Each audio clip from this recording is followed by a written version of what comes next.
Online payment সেবার সুপরিচিত নাম পেপ্যাল। এবার তারা যুক্তরাষ্ট্রে পূর্ণাঙ্গ ব্যাংক হিসেবে যাত্রা শুরু করতে চায়। সেই লক্ষ্যে ব্যাংকিং লাইসেন্সের জন্য আবেদন জমা দিয়েছে প্রতিষ্ঠানটি। পেপ্যাল জানায় Utah department of financial institutions এবং ফেডারেল ডিপোজিট ইন্স্যুরেন্স কর্পোরেশন এফডিআইসির কাছে তারা আনুষ্ঠানিকভাবে আবেদন করেছে। ব্যাংকিং লাইসেন্স পেলে ছোট ব্যবসায়ীদের আরও সহজ ও সরাসরি ঋণ দিতে পারবে পেপ্যাল। প্রতিষ্ঠানটির প্রধান নির্বাহী কর্মকর্তা অ্যালেক্স ক্রিস বলেন, ছোট ব্যবসার জন্য পুঁজির সংস্থান এখনও বড় চ্যালেঞ্জ। ব্যাংক প্রতিষ্ঠা করলে পেপ্যালের ব্যবসা আরও শক্তিশালী হবে এবং যুক্তরাষ্ট্রে ছোট ব্যবসার প্রবৃদ্ধি বাড়বে।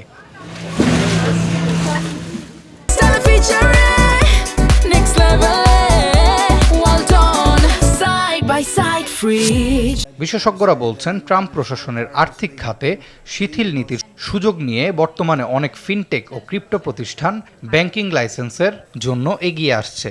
এরই মধ্যে নুব্যাংক ও ক্রিপ্টো এক্সচেঞ্জ কয়েনবেজও লাইসেন্সের জন্য আবেদন করেছে।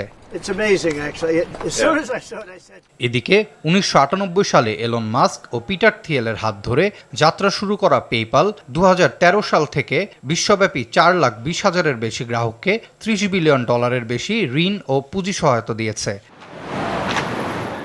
যুক্তরাষ্ট্রে ব্যাংকিং লাইসেন্স পেলে তৃতীয় পক্ষের ওপর নির্ভরশীলতা কমবে এবং গ্রাহকদের আমানতের বিপরীতে এফডিআইসির ইন্স্যুরেন্স সুবিধাও দিতে পারবে পেপ্যাল।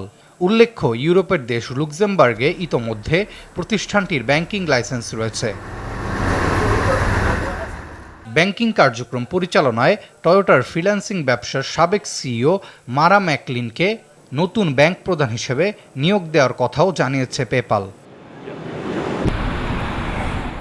পেপ্যালের এই উদ্যোগ সফল হলে যুক্তরাষ্ট্রে ব্যাংকিং খাতে ফিনটেক কোম্পানিগুলোর ভূমিকা আরও জোরালো হবে। একই সঙ্গে ছোট ব্যবসায়ীদের জন্য ঋণ ও আর্থিক সেবার নতুন দিগন্ত উন্মোচিত হতে পারে বলে মনে করছেন বিশ্লেষকরা।